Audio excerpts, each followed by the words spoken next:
I stood in the back of the military ranking hall on classification day with my hands in my pockets, watching the rest of the awakened get their futures stamped onto a clipboard. 3 months earlier, the bloom had happened. Purple fungal spores erupted out of the ground in a single afternoon and turned 90% of humanity into zombies. The survivors built walled safe zones, and inside the walls the military ran everything. The rations, the housing, the patrols, the executions. Every human who'd awakened with an ability after the spores got called a carrier. Carriers got ranked S tier down to E tier based on combat utility. Your tier decided your food, your bed, and your right to exist. That morning was where I found out where I landed. A guy named Kaito walked up to the testing wall and pulled fire out of his palms in 2 thick streams. They stamped him B tier and the room clapped like he'd won a talent show. A girl named Ayoi raised both hands, and a sheet of ice grew across the entire testing partition in under 3 seconds. They stamped her A tier on the spot, which in practice meant premium rations and a private room for life. Then they called my name. I walked up. Kaito! The room went quiet for a second. I had the kind of face that made people pause, which had never once been useful for anything. The head officer had a face like he'd been chewing lemons since the apocalypse started. He pointed at the zombie chained to the post and told me to demonstrate. I walked over. I reached out. I pressed my palm flat against its forehead. The scar on my right palm lit up blue. The zombie's clouded eyes cleared. It blinked. It looked around. It whispered a woman's name like it was trying to remember something important. 60 seconds later, the light faded. The eyes went cloudy, and it was back to pulling at its chains. The head officer stared at his clipboard. What was that supposed to do? Restored its humanity, temporarily, through physical touch. For how long? 60 seconds. In combat? No. The room stayed dead silent. He picked up his stamp, slammed it on my file, and said one word. E tier. Someone in the back row whispered that it was the most useless ability they'd ever seen. From their perspective, they weren't wrong. In a world measured in zombie kills, a guy who could make one zombie sad for a minute was dead weight. The military's policy for E tiers, who couldn't prove their value within 7 days, was exile. I didn't even get the 7 days. Apparently, a minute of zombie sadness wasn't worth a week of rations. The transport rolled out 2 hours later. The truck moved through gray wasteland for 63 minutes before it stopped at a cracked highway overpass. The guard opened the tailgate, pointed at the empty road stretching into nothing, and told me to get out. No supplies, no weapon, no water, just the clothes on my back, and a scar that glowed blue for absolutely no useful reason. I stepped off the truck without saying anything. I landed on the broken asphalt, put my hands in my pockets, and watched the truck make a wide U-turn and disappear back toward the walls. The wind smelled like ash with something faintly sweet underneath. The sweet part was the spores. The sky had the faint purple tint the dead zone got near dusk. I started walking. By nightfall, I'd covered 8 kilometers without finding food, water, or shelter. My options for the next move were starve, dehydrate, or get eaten. I ducked behind a dumpster in a wrecked shopping district and sat down to think about which order they'd come in. Then I heard a groan from a busted doorway about 10 meters off. It came out dragging one leg, slow, shuffling, hunger-driven, a baseline. It saw me and turned. I had no weapon, no training, no plan. When it got close enough to grab, I threw my hand out on instinct. My palm hit its face. The scar lit up blue. The zombie stopped dead. Its eyes cleared. It looked at me, then at its own hands. An older man, maybe 50, gray hair, torn bus driver's uniform that still had a name tag clipped to the chest pocket. For 60 seconds, he was fully human, standing in a city he used to drive a route through, trying to understand what had happened to him. He looked at me. Where's my daughter? I didn't know. The light faded, the eyes clouded. He shuffled away down the dark street like the last minute had never happened. I stayed on the ground for a long time after. Then a blue translucent screen popped into my vision. Heartbeat system activated. Affection level 1 unlocked with subject A. Reward. 2 cans of rice, 1 bottle of water, 1 liter. 2 cans materialized in midair and dropped onto the asphalt with a soft clink. The water bottle followed half a second later. I picked the bottle up. I turned it over in my hands. Real. I tasted it. Real. I looked back toward the dark street. I could hear at least 3 more zombies shuffling somewhere a couple blocks over. I'd just gotten fed for touching a zombie. There were thousands of zombies in the dead zone. I cracked the can. I slept under a turned-over delivery van and woke with my back stiff and the sky already going pale violet. The cans were empty. The bottle was almost dry. I started moving deeper into the city looking for the next zombie to touch. fridge, because apparently that was my life now. That was when I found the flower shop. The window had been blown out. Glass scattered across the sidewalk in patterns that caught the morning light. The shelves inside were mostly intact. Half-dead bouquets stood in dry vases. A coffee cup sat on the register, 3 months old, ringed with mold. She was at the back of the shop, holding a watering can. She'd been holding it for so long she'd gone still around it. Pale blue skin, faintly luminous violet eyes, fungal flowers blooming through her hair in the spaces where real flowers used to go. She was also, even reading her like that, the prettiest zombie I had ever seen. I stepped through the broken window. She moved, not the usual lunge. She backed up. She knocked over a shelf. She hissed at me with her teeth bared. Her eyes weren't hungry, they were scared. She kept her body between me and a corner of the shop where she'd clearly been sleeping. Aware, I stopped where I was. I sat down on the floor, opened my second can of rice, and started eating. I didn't look at her. I didn't talk to her. I just took up space the way someone takes up space in a coffee shop they've decided to work in for the afternoon. She watched me from across the room with her shoulder pressed flat against the back wall. I finished the rice. I put the empty can down. I left. The next day I came back. Same thing. Sat on the floor, ate, said one thing without looking at her. Sky's more purple than usual. She didn't move. She didn't run. Day 3, she was a meter closer. Day 4, she was sitting on the floor across from me. Day 5, she picked up the food I'd left between us and held it without eating it. Day 6, she sat right next to me, close enough that I could feel the cold coming off her skin. That morning I realized I wasn't coming back to farm rewards from her. The system pinged a half-affection token every time I dropped food and walked away, but I'd stopped checking the notifications. I was coming back because I wanted to know if she was okay. She was letting me get closer, not because her instincts were breaking down. She was choosing to. On day 7, a baseline came through the broken window after her. Her shoulders went tight. I stood up. I walked to the door. I shoved my palm into the baseline's chest. 60-second restoration. Blue light. The zombie wandered off in the middle of trying to remember how to use its hands. The system pinged a level 1 reward I didn't even check. I sat back down on the floor. She stared at me. That night when I got up to leave, she followed me to the door. The system pinged. Yuki. Affection level 2 unlocked. Reward, sleeping bag, first aid kit, cooking supplies, basic. The supplies thumped down beside me on the sidewalk. I stood there with a sleeping bag in my hands, looking at the zombie girl in the doorway who'd just been named by the system. Yuki, I said. She tilted her head. I went outside, set up camp against the wall of the shop, and slept for the first time in 7 days under something other than a wrecked vehicle. I opened my eyes the next morning, and Yuki was standing in the window staring at me. The second I looked at her, she whipped her head away like she hadn't been watching me sleep for 3 hours. I got up. I stretched. I pulled out the cooking supplies the system had dropped. A small portable burner, a steel cup, 2 seasoning sachets, and set up a small fire on the cracked sidewalk. She watched the whole thing from inside the window frame, tilting her head every time I did something new,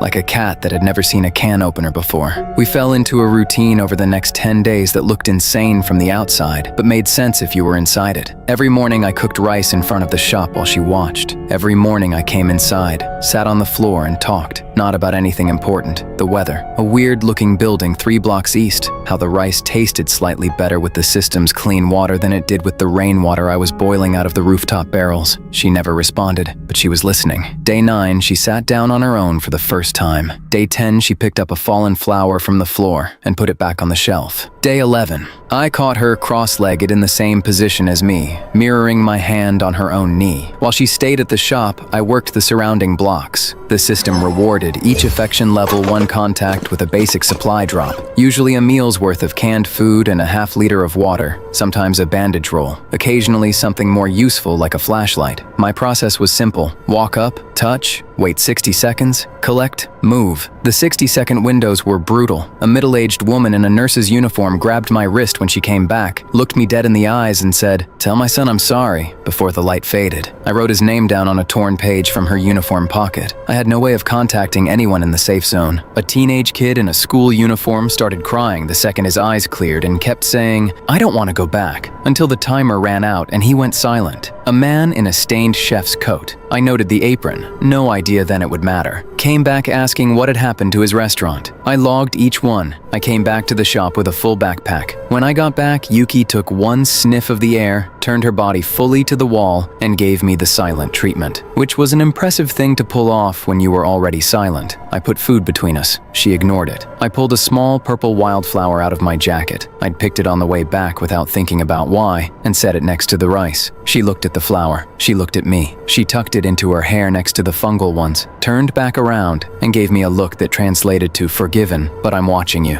After that, I brought her a flower every time I came back. She arranged each one in her hair using a piece of broken glass as a mirror. By day 14, I'd moved the sleeping bag inside the shop after I noticed she stood guard at the window every night I slept outside. I'd found her a notepad and a pencil, figuring if she was conscious enough to get jealous, she was conscious enough to write. But she'd been holding the pencil for 2 days without writing anything, like she was waiting for the right thing to say. We sat side by side now, not across from each other. That night I was talking about how you could see every star in the sky since the bloom killed the light pollution. It was the most I'd ever said in one sitting, and I was saying it to a girl who couldn't answer. Then her hand slid across the floor and her cold fingers wrapped around mine. I closed my hand around hers without hesitating. The scar on my palm lit up. The blue light rippled across her whole body. Her violet eyes went clear brown. She was looking at me, fully human, for the first time. She opened her mouth and nothing came out. She squeezed my hand harder. She grabbed the notepad. She wrote 3 shaky words. "I can hear you." The system pinged level 3. I wasn't looking at it. We sat like that for 12 minutes. The longest restoration I'd held to that point. When her eyes started clouding, she wrote one more thing before the pencil slipped from her fingers. "Come back tomorrow." I wasn't going to leave. The next morning I got to work. I broke down the wreck of an awning across the street and dragged the steel poles over to the flower shop. I anchored a reinforced tarp against the outer wall as my sleeping quarters. I scavenged a small generator from a half-flooded electronics store 2 streets up, a Honda EU2200i, still mostly intact, and ran a fuel line from a gas station that hadn't burned. I ran a wire through the broken window, so there was a single warm bulb burning inside the shop. When I finished and sat down exhausted on the curb, Yuki did something she'd never done. She walked out of the shop, outside, on her own. She stood next to me and looked at the camp I'd built. Then she looked at me. She reached down and tucked a flower behind my ear, the same way I'd been doing for her. I looked up at her. She covered her mouth with her hand and did the silent laugh, shoulders shaking, eyes crinkling, the most human thing she'd done since the bloom. Then I picked up my bag and went out for the day's run because the supplies didn't farm themselves, and Yuki watched me go from the doorway like she was already counting the minutes. I'd settled into a rhythm, about 15 baseline restorations a day, average yield 3 to 4 meals worth of supplies, plus the occasional gear drop. The system was clearly weighting the rewards by how much emotional engagement happened during the 60 seconds. The crying ones fed me better than the zoned out ones, which I tried not to think about too hard. A woman in a torn dress grabbed my arm during her 60 seconds and started giving me an address. Her daughter, 6 years old,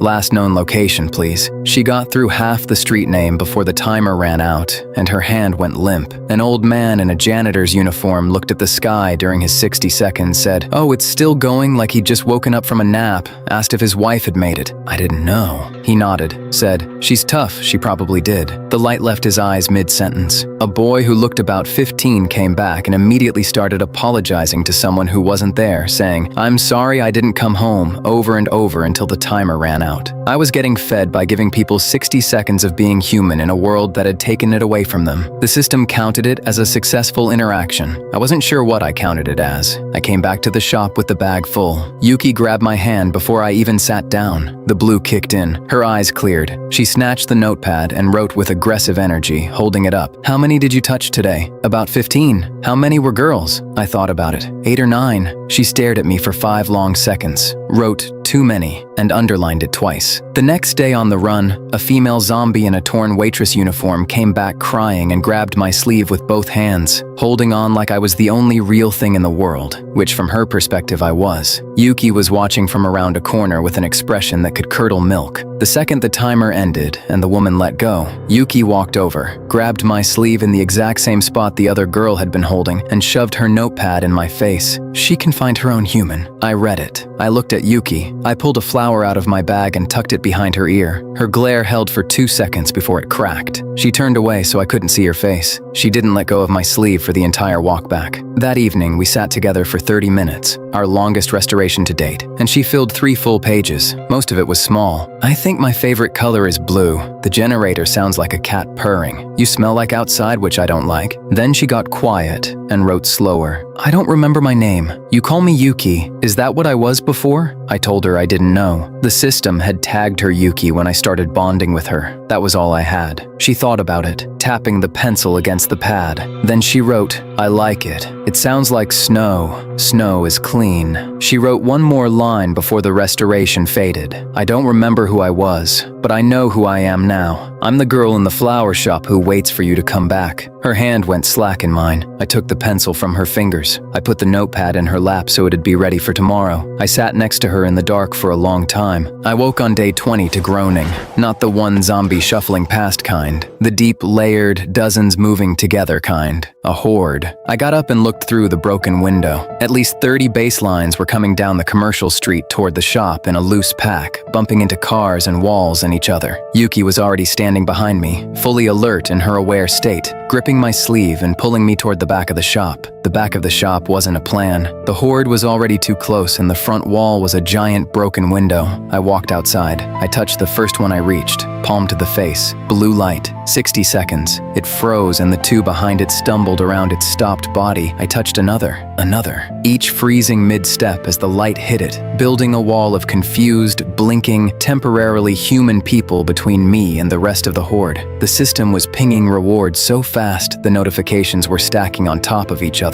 I wasn't reading them. It worked for 2 minutes. Then 3 baselines came around the side of the shop from a direction I hadn't covered. One of them swiped across my back before I could turn. The claw tore through my jacket and opened a gash from my shoulder blade to my lower ribs. I dropped to one knee. The pain was immediate and very specific. I could feel blood soaking through the shirt and pooling at my belt. The zombie raised its hand for a second hit, then it staggered sideways because Yuki was there, in front of me, arms out, teeth bared, hissing at all 3 with her body between them and mine. They paused, confused. Whatever pheromones a baseline used to read targets weren't reading her right. That was enough time. The rest of the horde lost interest and drifted off in different directions over the next 90 seconds. Once the last one was out of sight, Yuki dropped to her knees beside me. Her hands were shaking. She looked at the blood on my back. She made a small broken sound, the closest she could come to a word, and grabbed my arm, pulled me up, dragged me back into the shop, sat me against the wall, and started ripping strips off the bottom of her own shirt to press against the wound.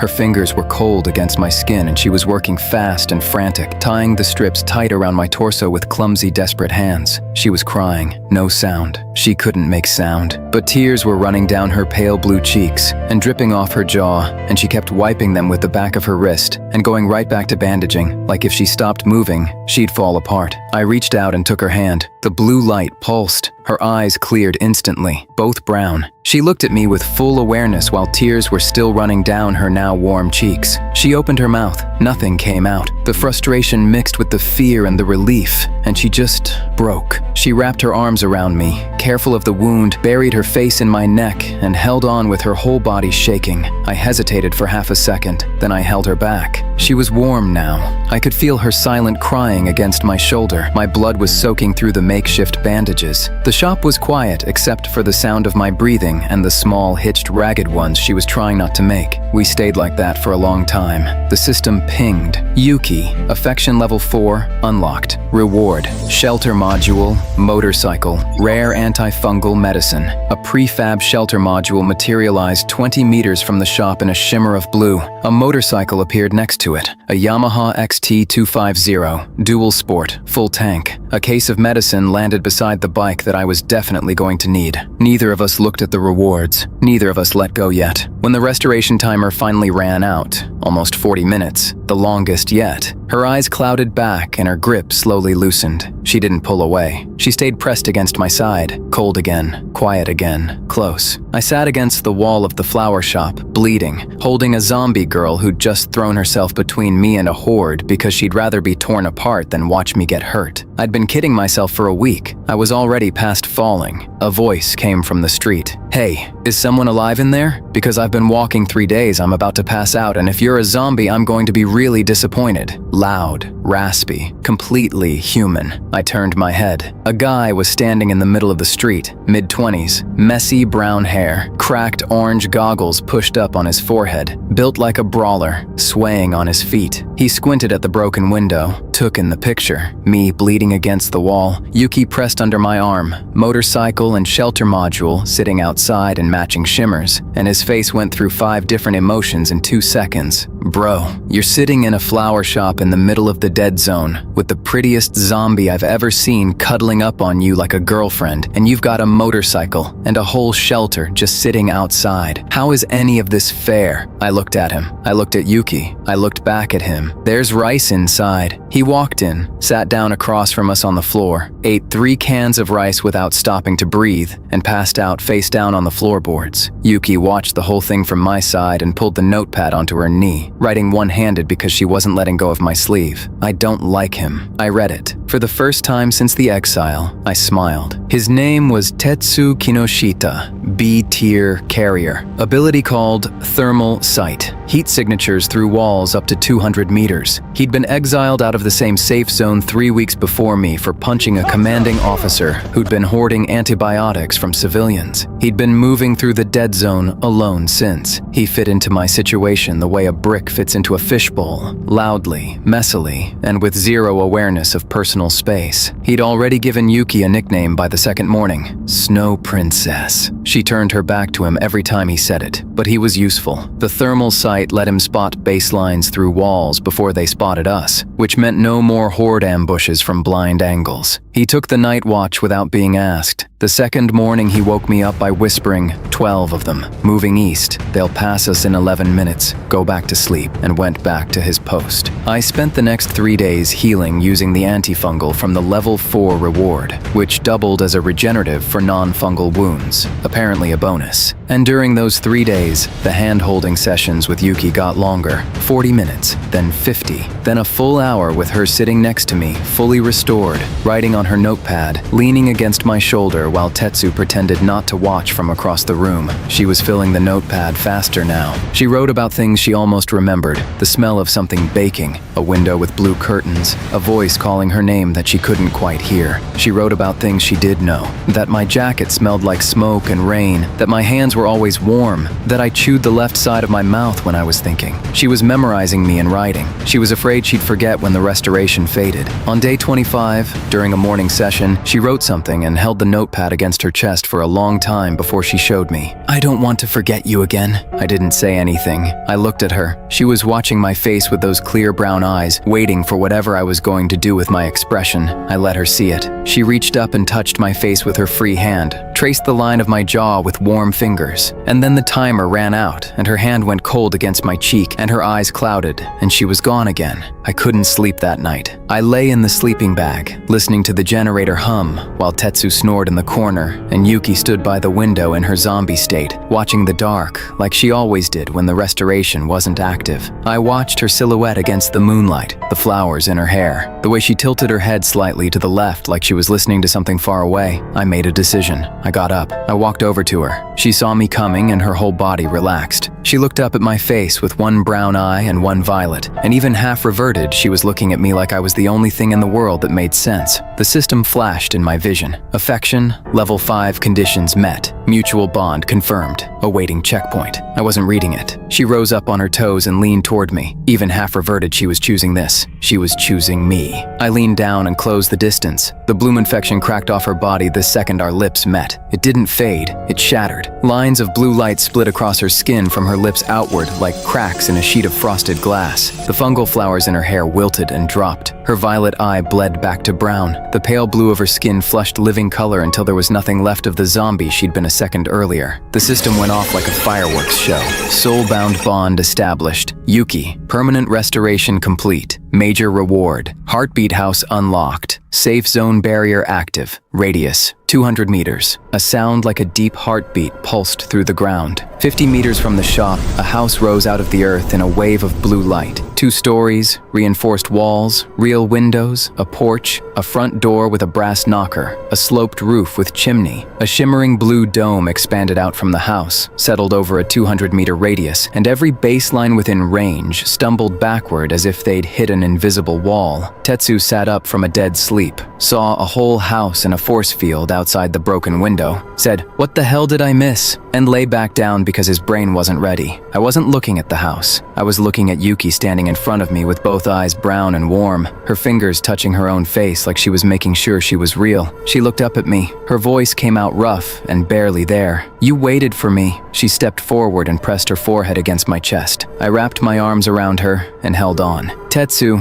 on the floor, with the sense of self-preservation he'd been hiding all along, pretended to fall back asleep. We walked into Heartbeat House an hour later. Yuki went through every room, touching everything, like she'd forgotten what a home felt like. When she found the bedroom upstairs, she sat on the bed and looked at me with an expression that made it clear this wasn't a discussion. I sat down next to her. She leaned against my shoulder. Inside of 5 minutes, she was asleep. For the first time since the exile, I slept without dreaming. The 3 of us settled into the house over the next few days like it had always been ours. Tetsu took the second bedroom. Yuki took mine. I went back out for daily runs. The system kept dropping basic supplies for affection level 1 contacts, which was the bulk of my income. I was building up stocks, water, canned goods, flashlight batteries, basic medical. When I noticed something on day 28 that changed the equation, I'd been working on a female zombie for 3 days. The woman in the chef's coat I'd touched on the first run from the shop. I'd found her again near the same wrecked restaurant, Komatsu Diner. The sign still hung over the alley, and built up level 2 familiarity by sitting in the booth across from her for an hour with the door open.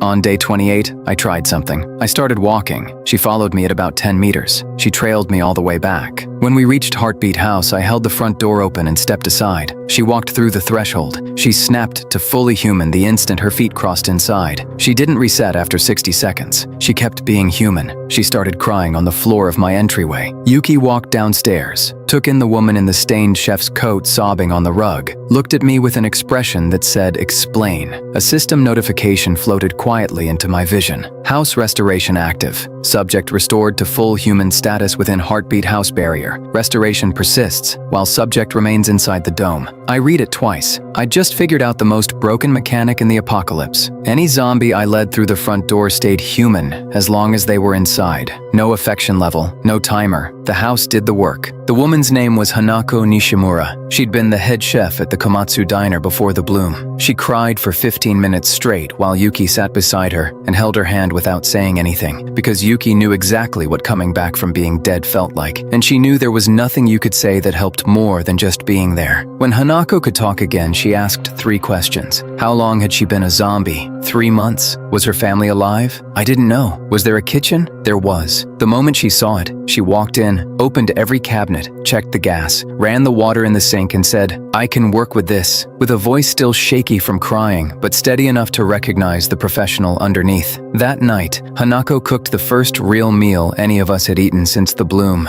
Soy-glazed rice with reconstituted scallions she'd somehow found in my pantry. A soft-set egg from a stash I hadn't unpacked yet. Miso made from a paste sachet that had been sitting in the supply pile for 2 weeks. Tetsu took 1 bite and immediately started tearing up. "I'm not crying, it's the onions." "There are no onions." "Then it's allergies." "Shut up." Yuki ate slowly, tasting every bite, and wrote on her notepad, "Better than canned rice." She held it up. I nodded. From me, that was a standing ovation. She knew it. The next morning, a 3rd bedroom appeared on the 2nd floor of the house. It had a kitchen counter and a spice rack built into the wall. When Hanako found it, she cried again, because the system somehow knew exactly who she was. I told her the rule. The house kept her human. Step outside, revert. The only way to make it permanent was reaching soulbound with me. Mutual bond, sealed with a kiss. System registered. Hanako looked at me, looked at Yuki, who was leaning against my shoulder with the proprietary calm of a woman who had been there first, looked back at me. "So, the cure is falling in love with you." Tetsu choked on his breakfast. Yuki gave Hanako a look that said yes, and in case you were wondering, I was first. I picked up another zombie that afternoon, a woman in a cardigan and slacks, sitting motionless on the steps of an abandoned elementary school. Her name was Miki Sakamoto. She'd been a teacher. She walked through my front door, snapped human, didn't cry. She just went very quiet and sat on the floor staring at the wall for a long time before she asked if there were any children in the house. There weren't. She said okay and didn't say anything else for the rest of the day. Hanako brought her tea. Hanako stayed. Miki's room appeared overnight with bookshelves built into the walls and a reading lamp by the bed. 2 new residents, 2 new rooms. The house was growing. That evening we sat around the kitchen table while Hanako served dinner. Tetsu was talking with his mouth full. Miki was reading. Yuki was pressed against my side writing something. She held it up. Our house is getting full. She added a line below. I like it. I was 3 blocks east on a supply run the next morning when Tetsu's voice came through the walkie-talkie sounding scared for the first time since I'd met him. Get back. Now. I'm reading a wave of heat signatures coming up from the south, fast, and they're not baseline movement, they're sprinting. I sprinted. By the time I cleared the last building I could see them. At least 100 evolved pouring out of the nearest bloom crater 2 streets over, fast and twitching with fungal growths covering half their bodies, a kind I'd only seen at a distance until now. Bloom surge. Tetsu was on the roof of the house with a length of sharpened rebar, which was brave and also stupid. Inside, Yuki was at the front door with the metal bat I'd taught her to swing, telling me with her hands that she could feel them coming from every direction. The barrier held the first wave. The evolved were stronger. After 2 minutes of pounding, the dome started flickering in and out at the edges. Then a girl with short silver hair came through the dome wall, through it, like the barrier wasn't even there. She landed inside the perimeter mid-stride, never broke pace, came back out the dome on the other side, phasing through 3 evolved without making contact, kicked 1 in the throat as she rematerialized, and dropped 2 more before any of them figured out what was happening. Tetsu watched from the roof. I think I'm in love. Yuki at the front door wrote focus on her notepad and held it up toward the roof without looking. The silver-haired girl fought through 20 evolved in the time it took me to figure out who she was. Phase walk. 3 seconds of intangibility on a cooldown I couldn't time from where I was. A tier. Military fatigues with the patches torn off. She wasn't fighting to save us. She'd been running from the surge and the house had been in her path. Once she'd seen the barrier and realized people were inside, old habits had taken over. The fight lasted about 20 minutes. She handled the evolved. Tetsu called positions from the roof. I worked the perimeter, touching baselines on the edges to confuse them and break their pack instinct. Yuki came out behind me with her bat and swung at anything that got too close. The horde finally thinned. The barrier flickered, steadied, held. The silver-haired girl was sitting on the asphalt outside the barrier, breathing hard, bleeding from a deep cut on her arm. I walked up. I held out a hand. Come inside. She looked up at me. Fine, but I'm not staying. She was staying. Her name was Rin Tsukishima, former A-tier carrier in a safe zone 2 cities over. She deserted after watching her entire squad get used as bait during a bloom crater clearance. She'd been in the dead zone alone for 41 days. After the surge passed, I noticed 2 female zombies still nearby. One had hidden behind a wrecked car for the entire fight instead of attacking. The other had stood still in the middle of the chaos, staring at the house like she knew what it was.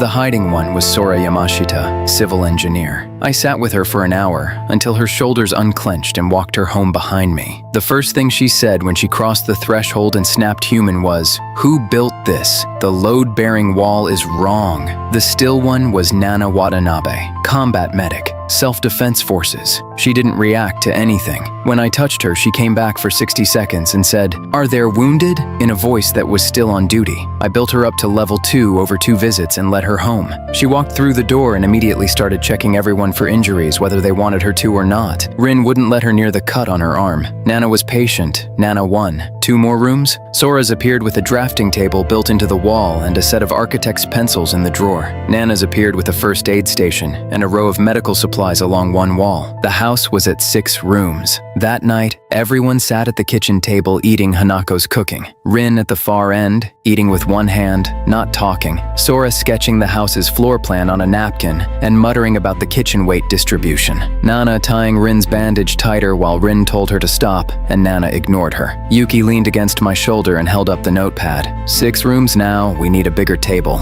Hanako had been leaving food outside my door every night for a week and pretending she had no idea how it got there. Yuki knew. Miki knew. Tetsu knew. The only person pretending not to know was Hanako, who turned red and started chopping vegetables aggressively whenever anyone brought it up. She fell for me the way a chef falls for the one person who actually appreciates her cooking. I ate everything she made without complaint. I brought her ingredients from runs. One morning I walked into the kitchen while she was prepping breakfast and said, "This tastes like home," about a rice porridge she'd thrown together from canned stock and dried herbs. And she had to turn back to the stove because her eyes were doing something she didn't want me to see. It built through small things. I noticed when she changed a recipe. I sat in the kitchen while she cooked, even when I didn't need to be there. One night she was stress cooking at 2 a.m. because she'd had a nightmare about reverting and forgetting how to make her grandmother's sauce. I came downstairs without saying anything, sat at the counter, and stayed until she was done. She put a plate in front of me. I ate it. She watched me eat. "If I step outside that door, I won't remember how to make this. Then I'll bring you back inside and you'll learn it again." She stared at me for a long time. That's the dumbest, most romantic thing anyone's ever said to me. She kissed me before either of us could think about it. The bloom cracked off her body in a ripple of blue light. The system pinged. Soulbound bond established. Hanako, permanent restoration complete. Reward, full kitchen module, daily food supply, Tier 1. She pulled back and looked at her hands, not shaking. She could feel it. The infection was gone, completely and permanently, no barrier dependency. She could walk outside whenever she wanted. She was free. The next morning she looked at me at the stove. "I'm still cooking breakfast." "I know." She turned back to the burner and started crying into the rice porridge, and Yuki walked downstairs, took one look, and wrapped her arms around Hanako from behind without saying anything. Wife number 2. Unlocked. Rin was harder. She didn't want to be saved. She didn't want to fall in love. She called me captain instead of my name and kept her distance from everyone at meals. She handled combat and scouting and did her job and went to her room, and that was it. I didn't push. I assigned her missions she was good at. I praised her tactical reads in front of the others. I never asked her to open up. She noticed, which made it worse, because she'd been counting on me being pushy, so she'd have an excuse to keep her walls up. The crack came during a scouting run 3 days after Hanako's bond. Rin was outside the barrier checking the perimeter when she ran into a pack of evolved she hadn't expected.